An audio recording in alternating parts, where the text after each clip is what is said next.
Hello, fellow travelers, and welcome to another episode of Vertical Stars Podcast 4th season. My loyal listeners, thank you for continued support.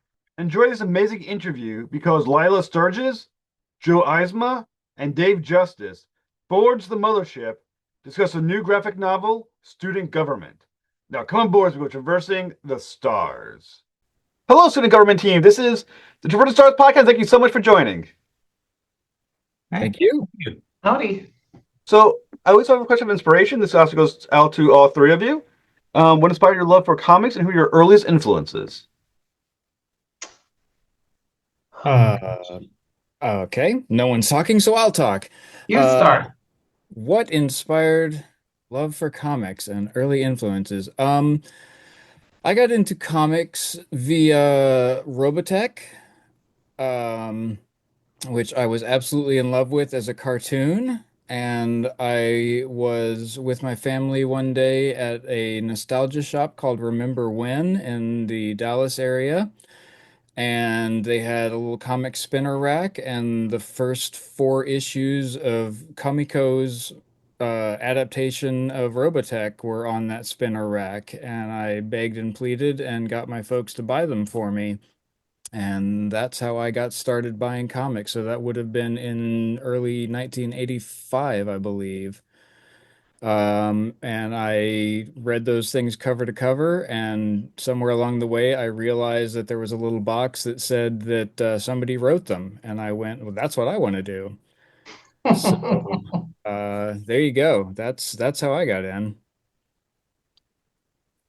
I um I was at freshman orientation at college, and I was sitting next to this guy who introduced himself as Chris Robertson, and he had lightning bolts drawn on his shoes.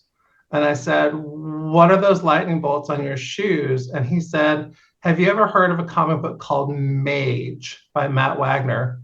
And I said, "I don't know anything about comic books." And he said, "Oh boy, are you in for a ride?" And that was my introduction to comics. I never read them as a young person. I didn't start them until college.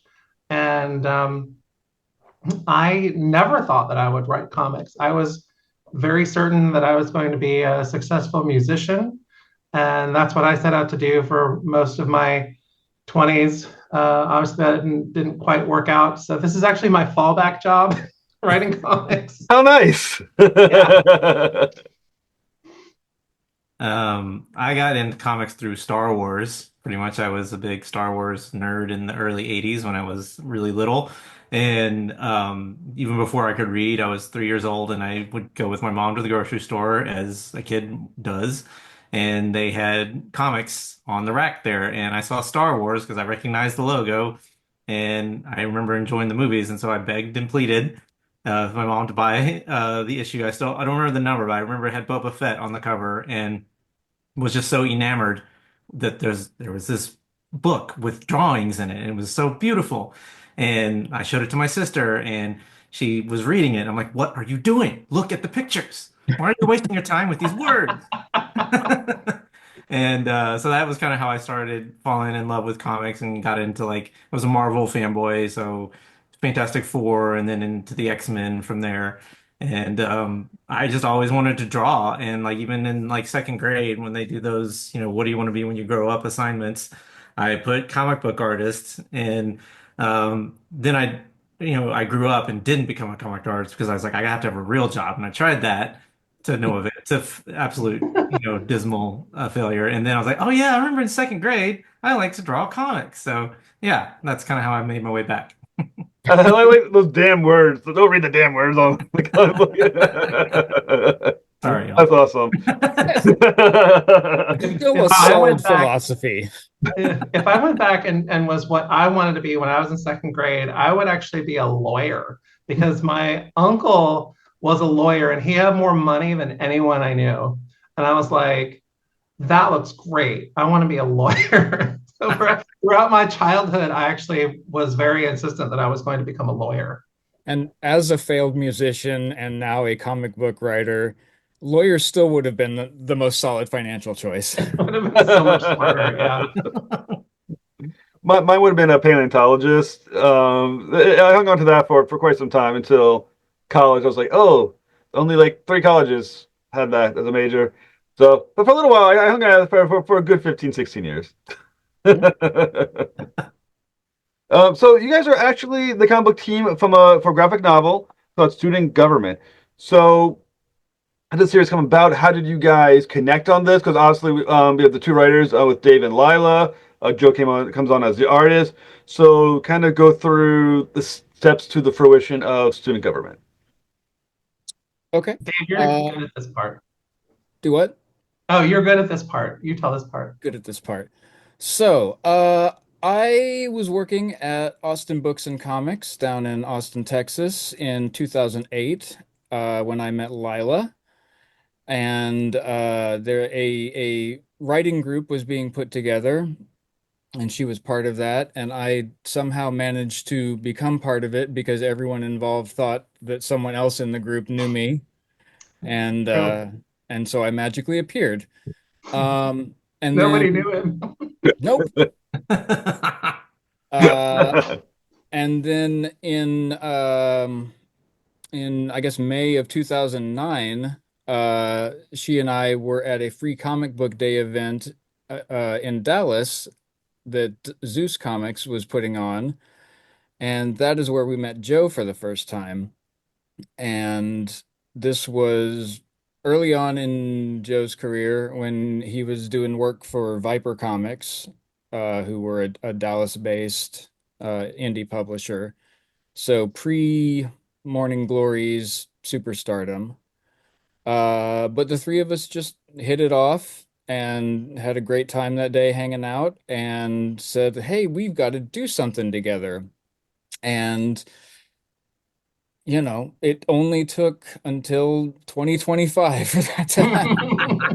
It was an overnight, multi-decade success. So the interesting thing about the Student Government book, without giving spoilers for later in the story, but for the most part, takes place on a college campus in Rhode Island, which is cool because that's where I live. I live in Rhode Island, so I think that's very cool that I read that book. I was like, oh look at us getting on the map. But it's kind of like I'm guessing sort of like a maybe a Brown University kind of fill-in sort of. It's kind of like how I envisioned it as I was reading it. Um, and obviously, it's satire. And for those who don't know, it's just the sort of plot is they kind of like find, believe they find go underneath the school, and they're going to tear down the school so they get the money by the group, the regents. Was that always the main premise, or the part where it's about voting and democracy and everything else that kind of always part of it, or did that kind of come in later, or start to come in later as you looked around around October, November? You said, "Oh shit, what's happening here?" Well, it's funny. We set out to tell a very different story originally. This was going to be a spin-off of another comic that Dave and I had created a long time ago called Public Relations, but the idea just kept warping and mutating. And if you've read the book, if you're listening to this and you've read the book, the big, sort of like reveal that happens at the end of the book now happened at the beginning of the book originally. And we ended up realizing that, first of all, we ended up realizing that this was a YA story, which was not the story we set out to tell. We set out to tell a mature reader's story. And we also realized that it was much more about these young people and their relationships than it was about, the democratic process per se. I think that, we certainly are three people who believe very strongly in voting, and that is something that means a lot to all of us. But I don't know that the fear of the current political climate was what drove us. I think we're always driven more by what we think is funny and fun. And I want to take my answer back, because when I was a kid, I was crazy about Mad Magazine. Mad and Crazy and Cracked. Those are the three that I read. And I like to think that some of that DNA finds its way into this book as well. We really love humor, and as much as we love telling stories and telling stories that mean something to people. We also really, really, really like making people laugh, and that's an important part of what we do. We need a fold in for the next volume. We can you design one, Joe? I'll be glad to.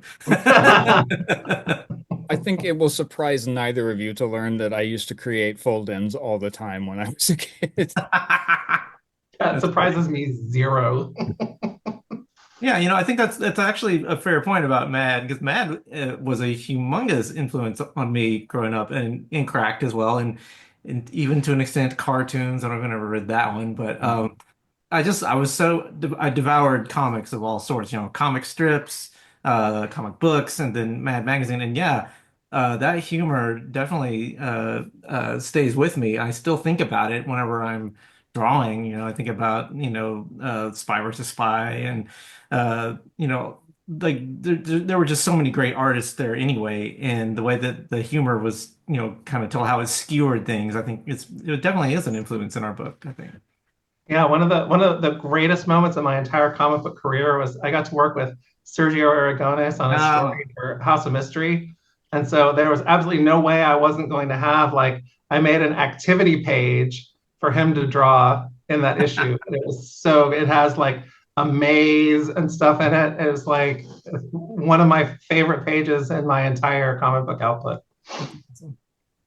So, as you're developing, because one thing about student government is that it's full of dark humor, has satire.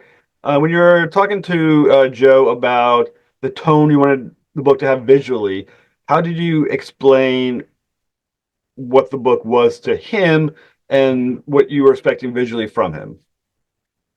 Well, the great thing about developing this was that, Lila and I had uh, kind of the basic idea of it, but we got to actually meet with Joe and sit and create a lot of the book, in the same room with him, which you like never get to do in comics.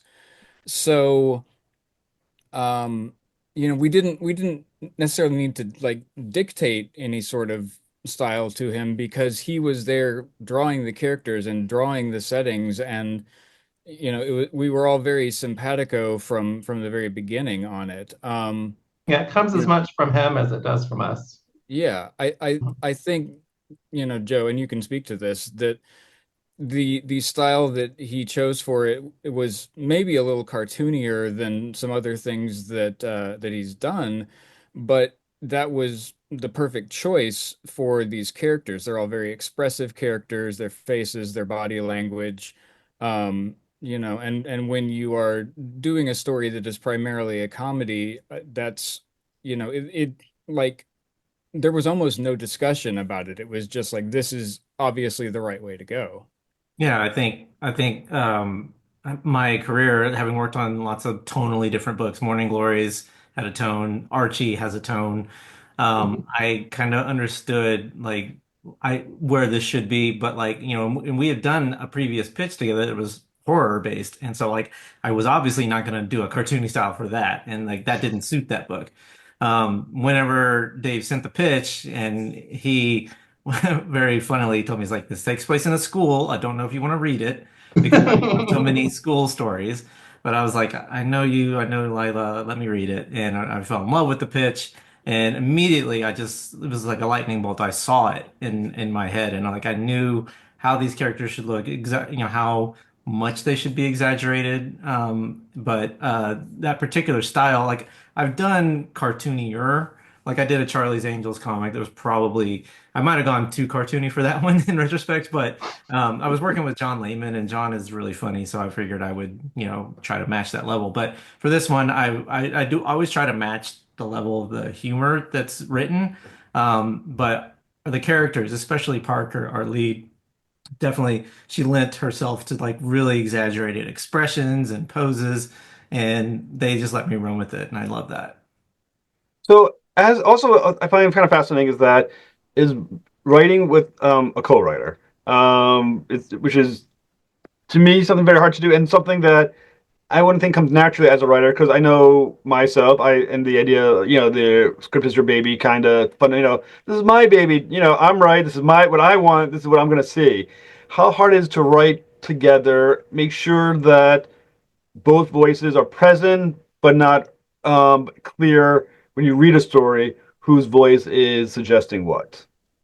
Well, here's the thing. Dave and I have been writing together for so long at this point that I feel like I have a voice as a writer, and Dave has a voice as a writer, and then we together have a voice as a commingling of each other. And we managed to do all of our fighting about, control, creative control and stuff when we were working on that previous book, Public Relations. And I think we sorted out the vast majority of it then. So now our collaboration is pretty light and easygoing, and we both have kind of our specialties. I think I tend to focus more on plotting and big picture stuff, and Dave tends to focus more on the characterization and small moments. So that usually that helps, knowing that each one of us has sort of an arena, but we both do everything. And I was saying in a previous interview how what a nice thing it is knowing Dave as well as I do, that if we agree that he's going to write scene A and I'm going to write scene B, that when I see the script for scene A, it's going to be at least as good as anything I could have written, if not better. So it's like just sort of this magical thing that happens. It's a lot like when the pages from Joe come in, and you just see like, oh, someone took these ideas and turned them into something magical. So for me, that's always been a bonus and part of the just collaborative aspect of comics. I don't know if I could collaborate outside of comics. I think it would be very difficult to collaborate in prose, maybe, because I'm so particular about my prose writing in a way that I'm not with comics. I feel like comics is like, let's get together, I've got a barn, you've got some costumes, let's put on a show. That's my attitude about comics. I think the great thing about our partnership, and again, this was something that I think we worked out very early on, like doing public relations probably, is that when we look at an outline and start dividing up scenes and saying like, I'm interested in doing this scene, or I'm interested in working with these characters or whatever, I think we both think we're getting away with something. We each It's each of us true. thinks that we are getting the better The deal. better end of the deal. Yeah, it's true. And that's really kind of been the secret to why things work out as well as they do, is that, both of us think like I've got the easy job. Hmm. So Now, part of the crap out of my head is just kind of a thing.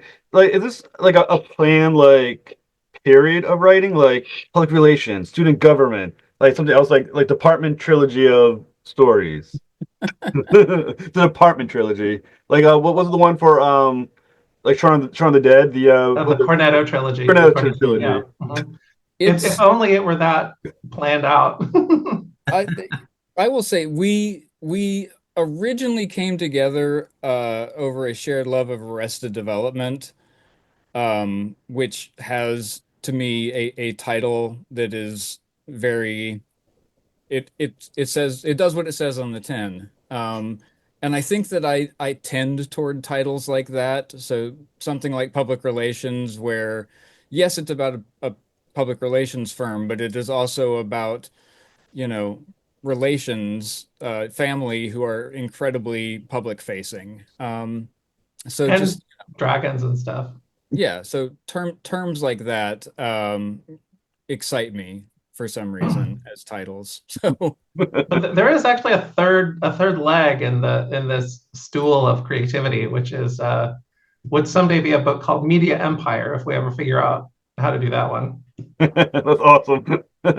So the interesting thing about student government, when you read it, as you mentioned, on some level, it is an allegory for, to me at least, the current political climate, from both the voting standpoint, from how definitely as a liberal, how we definitely see maybe the conservative side of like their voting process.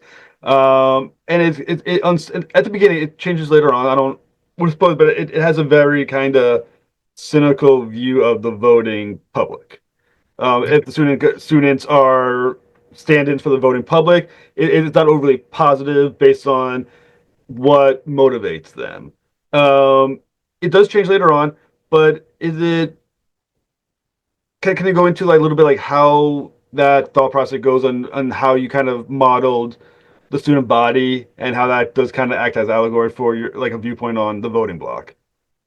You know, a big part of it, and I'm very curious to hear what Dave thinks about this, but which this is an interesting question. But a big part of it is that I think we tend to find a lot of humor in the madness of crowds and sort of like groupthink and mob mentality. And so I think for me, it's almost a reflexive comedic movement to if there is a large group of people present, that some mouthpiece of that group is going to say the dumbest thing imaginable. Dave, what do you think? Yeah, that I absolutely. I mean, the second arc in public relations is very much that as I think back on it, where it's just you have the crowd being swayed by one thing and then swayed by another and that causing absolute chaos. I think when we were thinking through this, we were very certain that we didn't want to invoke any, specific political parties or any red or blue or anything like that. But have it be more of like your sort of classic slobs versus snobs, and then to sort of reflect like, you know, this is an appealing argument to make on the slob side, and this is an appealing argument to make on the snob side. And, what are the things you can say to the voting public in order to get them to turn out and vote or not?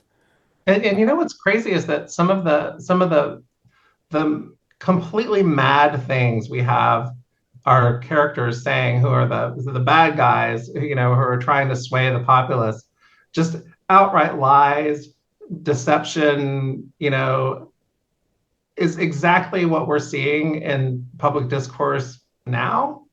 And I don't think either of us could have predicted that it would be as silly as that, that it would be as ludicrous as what it's become. So to us, we're having characters do things that to us are funny because no person would ever do that. And then you find out that like your satire can't keep up with reality anymore.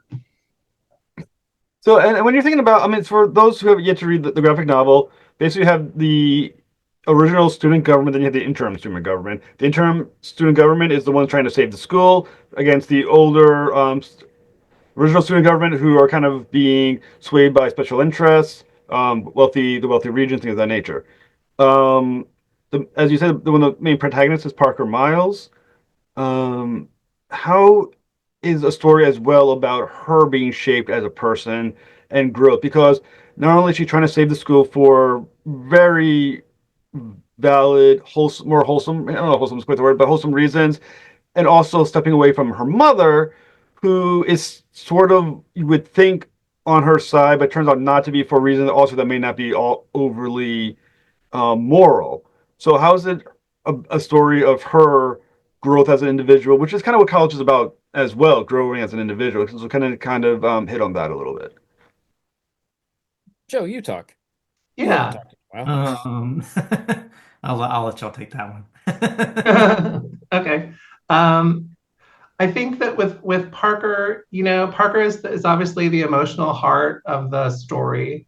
And so what she goes through was really important to us. And I think that what this story really is about finding yourself in a world full of influences. You've got so many people who are trying to tell you who to be and what to think and how to feel.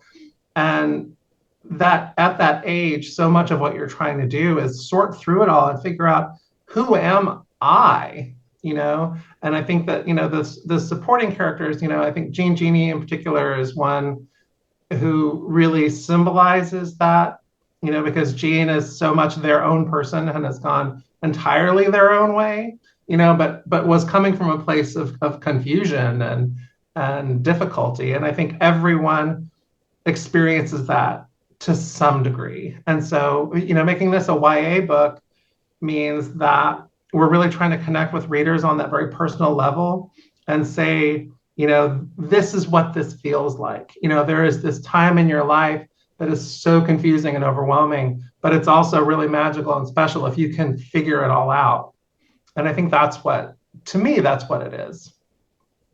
Yeah. I think that that's a good assessment of it. Obviously with Parker, there's a lot of different things that are kind of warring inside of her that she's trying to balance out as she's discovering that she's got 350 years of history of this institution versus who she is as this very young person coming into it, trying to make it, a viable place for a new generation. And if you want to look at that as a metaphor for trying to preserve our country, and make it a place for the next generation of voters, then you can look at it that way, I think. And I think one interesting thing about Parker's journey through the story, and if this is too much of a spoiler, feel free to tell me to cut it, and I'll cut it. But I want to bring this part up. So for much of the story, her main adversary, her mirror, is Brayden, who uses very underhanded ways to try to win votes. As we will find out more about that later, but I'm not going into those details. But if you look at it from a political lens, he's your Donald Trumpish character who's kind of bullshitting his way through attempting a victory through bullshit, while Parker's trying to use very idealistic means to win. Except for one moment where she does offer to buy the votes with gold. Now, is that her losing a little bit of her idealism during the vote? Is that desperation? Is that just smart business? How did you view that kind of? I don't know if that's a slight change, but definitely a different technique of hers at that moment. It is. It's funny because so much of, when you're plotting a story like this, you're coming at it from the perspective of sort of balancing the two sides, right? To make sure that, that for the reader, it doesn't appear that any one side necessarily has the complete advantage, because otherwise there's no drama, right? There's no conflict in the story. So no one can maintain the upper hand. And so I think that was one of those things. Dave and I went back and forth ourselves as though we were the interim student government, trying to figure out, well, what can we do to beat these people? And I think there was this moment of desperation where we're like, well, they do have an awful lot of gold lying around. And so maybe it was just that. I don't know. What do you think, Dave? Yeah, I think that it was, as Lila mentioned earlier, the big twist at the end was formerly at the beginning. And I think when that was the case, it maybe made a little more sense that it was like we are sharing this with all. Uh, I don't know. It's hard to talk about without spoiling things. Hmm. So this Right. this maybe winds up being a segment that doesn't make a lot of sense to talk about here. I don't know. That's not a very satisfying answer. Sorry. No worries, no worries. Another, like as I mentioned a little bit about Parker's mother, it's a very interesting relationship. Parker does seem convinced or confident that she would have the support of her mom, who seems to be someone who wants her to be her own person and fight the battle she believes in. The mom, I don't, once again, a bit of a spoiler, you feel free to tell me to cut it, proved surprising in their actual interaction. Yes. How much is that the mother seeking what she feels is best for her daughter and protecting her? How much is that seeking protection of herself and what she wants to have happen? I think, again, with Parker's mom, she is another character that is being pulled in a number of different directions. She clearly she loves her daughter. Clearly she has, as a single mom, has raised a strong daughter in her own image. but she also wants to be a successful businesswoman and wants a place on this board of regents. And she has figured out how she has to play the game in order to get what she wants. And she's realizing that that means she's got to make some sacrifices, and maybe make some compromises that she might not feel good about.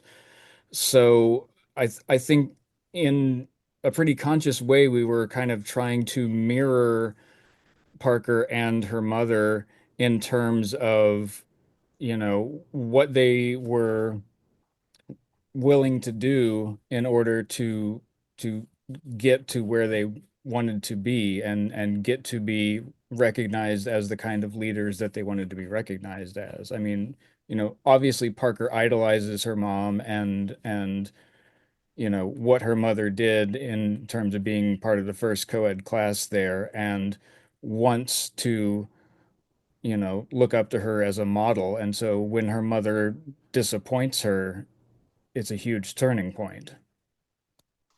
Yeah, and I think there is that element of, again, writing for a younger reader, of saying like, look, we know, like, this is how it is sometimes. Our parents adopt this "do as I say, not as I do" kind of mentality, and we have to live through that. So I think that's realistic. I think it's very realistic that a relationship with a parent at that age is fraught and is contradictory, because that's just true to life. That was certainly how it was for me growing up. How for the internal government, obviously Malachi, Parker, Hutch, Gene, um, they obviously, their goal is to save the school. That's at the moment extremely important to them. Is is their goal short-sighted by going against the regions, by going against these very wealthy individuals, by having ambitions probably of their own, or are they screwing themselves long term by fighting for what they want now? Hmm. I think Yeah. Parker is so idealistic that it doesn't matter to her. And I think that for the others, I feel like they are doing this almost as much for Parker as they are doing it for the school, for the sake of the school. So yeah, that's an interesting question though. I hadn't really thought of it in Yeah. those terms. What do you think, Dave? No one has asked us that. Yeah.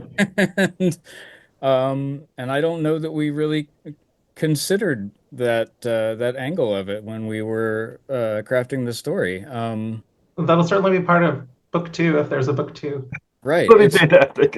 Yeah. I mean, it's a really good question. What are they standing to lose by fighting this fight? Yeah.